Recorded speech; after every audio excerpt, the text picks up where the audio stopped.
नमस्कार मित्रों, मैं हूं राकेश अचल और आप देख रहे हैं अपना लोकप्रिय YouTube चैनल चक्षुदर्शी। चक्षुदर्शी पर अगर आप पहली बार हैं तो आपसे अनुरोध है कि आपसे सब्सक्राइब कर लें, चाहें तो इसकी मेंबरशिप ले लें और वीडियो के अंत तक बने रहें, क्योंकि आज का जो वीडियो है बड़ा रोचक और बड़ा महत्वपूर्ण होने वाला है। संसद में एक ही शब्द गूंज रहा है, डील डील डील। लेकिन संसद में इस डील के दौरान अगर आप चर्चा की मांग करते हैं तो आपका माइक बंद कर दिया जाता है, सांसदों को निलंबित कर दिया जाता है और बाद में बहस को डाइवर्ट करने की कोशिश की जाती है। लेकिन खबर यही है कि एक डील हो गई है। पिछले दिनों एक डील हुई थी, मदर डील। अब एक डील हुई है, सुपर डील। ये फादर डील नहीं है, ये डील हुई है अमेरिका के साथ। और सवाल ये नहीं है कि ये डील हुई है, सवाल ये है कि ये डील किस कीमत पर हुई है। और ये रहस्य बताने के लिए सरकार तैयार नहीं है। संसद में सरकार इस बात पर बहस करने के लिए तैयार नहीं है कि आखिर ये डील कब और कैसे हुई। सबसे पहली बात तो ये है कि इस बहुचर्चित बहुप्रतीक्षित डील की घोषणा अमेरिका से होती है। ठीक वैसे ही जैसे ऑपरेशन सिंदूर में युद्ध विराम की घोषणा अमेरिका से हुई थी और उसके बाद में भारत ने सीज फायर की घोषणा की थी। तो किसी भी देश में मित्रों, जो संसद होती है उसे लोकतंत्र का मंदिर कहा जाता है। लेकिन भारत में संसद लोकतंत्र का मंदिर नहीं है। संसद अब एक तरह से मजाक बन गई है। क्यों बन गई है? क्योंकि संसद में जब लोकसभा में प्रतिपक्ष का नेता बोलता है तो अव्वल तो आप उसके साथ टोका टाकी करते हैं, और दूसरे आप जब आपकी बात नियमों के अनुकूल नहीं होती है और बोलने वाला अपनी जिद पर अड़ा होता है तो आप उसका माइक बंद कर देते हैं। ज्यादा हंगामा कीजिए तो थोक में सांसदों को 6, 7, 8 सांसदों को निलंबित कर देते हैं। तो सवाल ये है कि आखिर ऐसी क्या मजबूरी है कि आप संसद में इस डील पर लोगों को सवाल नहीं करने देना चाहते हैं। सवालों से आप लगातार बच रहे हैं। संसद के दोनों सदनों में सरकार की ओर से ये तो कहा जाता है कि हम बहस करने के लिए तैयार हैं, लेकिन जो सवाल किए जा रहे हैं उन्हें सुनने के लिए तो सरकार तैयार हो, तब तो बहस का कोई मतलब है। दोस्तों, आपको मालूम है कि अमेरिका के राष्ट्रपति डोनाल्ड ट्रंप साहब कहते हैं कि भारत के साथ जो डील हुई है उससे अब टैरिफ जो पहले 50% तक पहुंच गया था, 100% उस पर जुर्माना था, वो घट करके 25% से घट करके अब 18% हो जाएगा। आप इसको देख करके खुश हो सकते हैं और इसको देख करके मिठाइयाँ बांट सकते हैं इस डील की भाषा को सुन करके। लेकिन हकीकत पर भी आपको नज़र डालनी चाहिए। हकीकत ये है कि जो हमारे से छोटे देश हैं, पाकिस्तान है, उस पर अमेरिका का जो टैरिफ है वो 19% है, बांग्लादेश पर 20% है, चीन पर 29% है। यानी भारत को कहा गया है कि देखो, हमने तुम्हें राहत दे दी, पहले 50% ले रहे थे, फिर 25 कर दिया है और 18 तक पहुंच जाएगा। लेकिन सवाल ये है कि इससे फायदा किसको होगा? निर्यातकों को होगा, उत्पादकों को होगा, भारत की सरकार को होगा, भारत के किसानों को होगा, भारत के डेयरी उद्योग से जुड़े लोगों को होगा, या उन मछुआरों को होगा जो नीले सागर से अपनी आजीविका चुनते हैं और विदेशों को भेजते हैं। आप डेयरी और किसानों के मुद्दों को लेकर के जब सवाल किए जाते हैं, प्रतिपक्ष की ओर से आरोप लगाया जाता है कि इस डील में किसानों के हितों को और डेयरी उत्पादकों के हितों को दांव पर लगा दिया गया है, तो सरकार कहती है कि ये बात ठीक नहीं है। सरकार कहती है कि हमने किसानों के और डेयरी उत्पादकों के हितों की पूरी सुरक्षा की है, लेकिन ये सब सुरक्षा आंकड़ों तक सीमित है। हकीकत इससे अलग है, और अगर अलग नहीं है तो प्रतिपक्ष के सवालों का जवाब दिया जाना चाहिए। संसद में सीधे सवाल पूछे जा रहे हैं कि अगर भारत में सब कुछ सुरक्षित है तो फिर इस डील को लेकर के चर्चा से सरकार भाग क्यों रही है, इसे डाइवर्ट करने की कोशिश क्यों कर रही है। ट्रम्प साहब का दावा है कि किसान जो भारत की सरकार है वो अब रूस से नहीं वेनेजुएला से तेल खरीदेगी, लेकिन सरकार ये सच बताने को तैयार नहीं है कि ट्रम्प साहब जो कह रहे हैं वो सही है या भारत की सरकार जो कह रही है वो सही है कि रूस से उसका बाकायदा तेल का जो लेन देन है वो जारी रहेगा। भारत सरकार मुद्दे को घुमाने की कोशिश करती है, कहती है कि जहां तेल सस्ता मिलेगा वहां से खरीदेंगे। अगर तेल आपको अमेरिका के कहने पर वेनेजुएला से खरीदना पड़े तो आप वेनेजुएला से खरीदेंगे, कहेंगे वहां सस्ता मिल रहा है। जबकि वेनेजुएला में पिछले दिनों क्या हुआ, किस तरह के वहां के राष्ट्रपति को अगवा किया गया, किस तरह से उन्हें गिरफ्तार किया गया, जेल में डाला गया, ये आपसे छिपा नहीं है। यानी अब सरकार की नीति बदली है या कहानी बदली है, ये जान पाना बड़ा मुश्किल है। इस बजट सत्र में बजट पर चर्चा नहीं हो रही है, आप देख रहे हैं, हो ही नहीं पाई है, क्योंकि बजट के चलते चलते ये डील बीच में आ गई और अब चर्चा बजट को छोड़ करके डील पे होने लगी है। और डील पर जब तक बातचीत शुरू हो रही थी, प्रश्न किए जा रहे थे, तभी संसद में एप्स्टीन फाइल आ गई।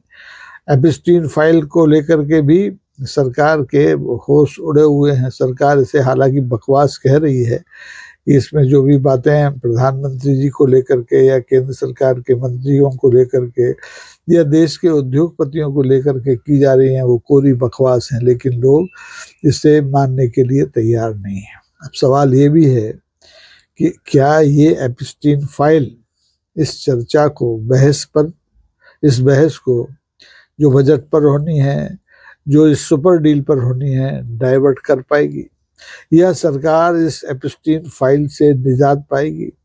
ये तीखे सवाल हैं। और अंतर्राष्ट्रीय मामलों में जब जब इस तरह की डीलें होती हैं और उनके जो सवाल उनसे पैदा होते हैं उन्हें दफन करने की कोशिश की जाती है। ये नई बात नहीं है, पहले भी होता रहा है, आज भी हो रहा है, आगे भी हो रहा होगा।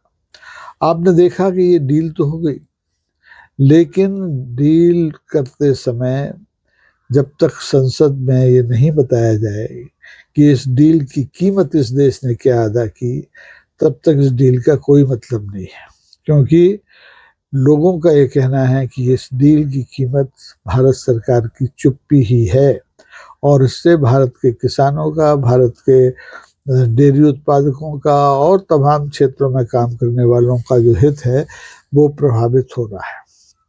अब मजे की बात ये देखिए कि जब तक इन तीन चीजों पर, पहला बजट, दूसरा डील और तीसरा एप्स्टीन फाइल, इन पर बहस होती, इसके बीच में सरकार जो है, राहुल गांधी जो लोकसभा में प्रतिपक्ष के नेता हैं, वो उनकी एक कथन को लेकर के उड़ चली है। राहुल गांधी और अपनी पार्टी के सांसदों के साथ संसद के मुख्य द्वार पर धरना दे रहे थे, तभी वहां पर केंद्र सरकार के एक मंत्री निकलते हैं जो संयोग से सिख हैं और उसके पहले कांग्रेस में थे, और राहुल गांधी ने उन पर फिक्र कस दिया कि आओ आओ आओ गद्दारो, हमारे साथ आकर बैठो। तो राहुल के इस फिक्रे को लेकर के अब राहुल को सिख विरोधी साबित करने की कोशिश की जा रही है। जो 1984 में सिख दंगे हुए थे देश में, तत्कालीन प्रधानमंत्री इंदिरा गांधी के हत्या के बाद, उन सब का जो ठीक रहा है वो राहुल गांधी पर फोड़ा जा रहा है। अब सारे विषयों को बलाए ताक रख करके कोशिश ये की जा रही है कि न तो बजट के प्रावधानों पर चर्चा हो, न अमेरिका के साथ हुई ट्रेड डील पर चर्चा हो, न एप्स्टीन फाइल पर चर्चा हो तो राहुल गांधी पर हो, चर्चा हो तो सिख और राहुल के रिश्तों को लेकर हो। जबकि दुनिया को मालूम है, देश को मालूम है कि जब सिख विरोधी दंगे हुए तब राहुल की उम्र क्या थी, राहुल बच्चे थे, राहुल का उन दंगों से क्या लेना देना। लेकिन सरकार है कि मानती नहीं, और सरकार कहती है इस डील के बाद कि जैसे मजरूह सुल्तानपुरी ने, आपको याद है 1949 में अंदाज फिल्म के लिए एक गीत लिखा था, बड़ा लोकप्रिय गीत था, झूम झूम के नाचो आज गाओ खुशी के गीत रे, आज किसी की हार हुई है आज किसी की जीत रे। तो ये जो डील है ये किसकी हार है किसकी जीत है, ये सवाल अपने साथ लेकर चल रही है। इस डील से इस देश को खुश होना चाहिए, इस डील से के बारे में क्या सरकार से सवाल नहीं किए जाने चाहिए, ये तमाम ऐसी बातें हैं जिन पर कि बहस की सख्त ज़रूरत है। लेकिन सरकार बहस के नाम से ही बिदकती है, और अभी से नहीं बिदक रही, पिछले 8-10 साल से बिदकती है। सरकार चाहती है कि उसने जो कह दिया तो उसने जो कर दिया उसमें सब हाँ में हाँ मिलाएं तो राष्ट्रभक्त, और अगर प्रश्न खड़े करें तो राष्ट्रद्रोही। तो इस समय सरकार फंसी हुई है। संसद के भीतर राहुल गांधी चैन नहीं ले रहे हैं, जो पूर्व सेना प्रमुख है उनकी किताब को लेकर के, उसमें दिए गए उद्धरणों को लेकर के जो प्रकाशित नहीं हो पाई।